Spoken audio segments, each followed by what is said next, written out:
Hello everybody, in this tutorial I'm going to show you how to get the trophy bench to make trophies in Icarus.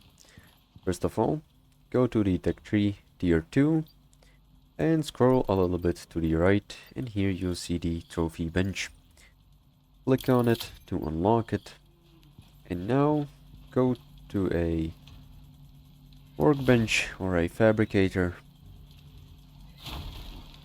and you'll see you're gonna need some wood, which you can get from mining trees, copper nails, which you can make in the anvil bench using some copper ingots, iron ingots from smelting iron ore, and rope from crafting it using fiber.